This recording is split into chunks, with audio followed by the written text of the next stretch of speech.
ভর্তির জন্য নিচ্ছি আমি চিংড়ি মাছ, লবণ, পেঁয়াজ, ধনিয়া গুঁড়া, হলুদ গুঁড়া নিয়েছি। আমি কাঁচা মরিচ, শুকনো মরিচ, পেঁয়াজ, আদা, রসুন, জিরা এগুলা ব্লেন্ডারে পেস্ট করে নিয়েছি। তারপরে নিয়েছি নারকেল কুড়া, নিয়েছি সরিষার তেল।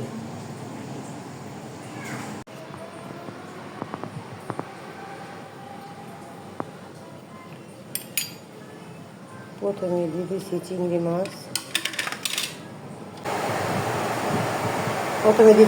মাছ, তারপর দিয়েছি লবণ। এখন দিয়ে দিব সেই মশলাটা। তারপরে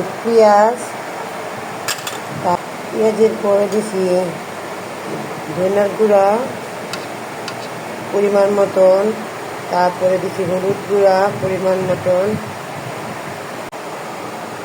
তারপরে দিয়েছি পরিমাণ মতন সরিষার তেল। তারপরে এটি সব একসাথে সুন্দর করে মেখে তারপরে এটি মাখিয়ে নিব। তারপরে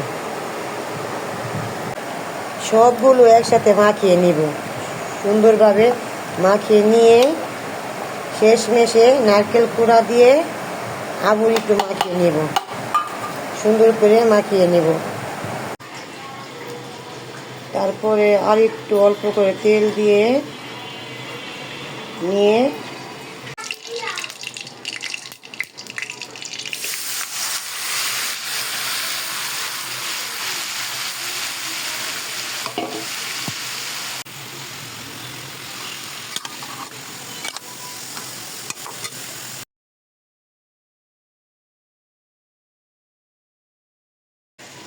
মাত্র 10-15 মিনিটের জন্য সুন্দর করে লো ফ্লেমে ঢেকে দিলাম।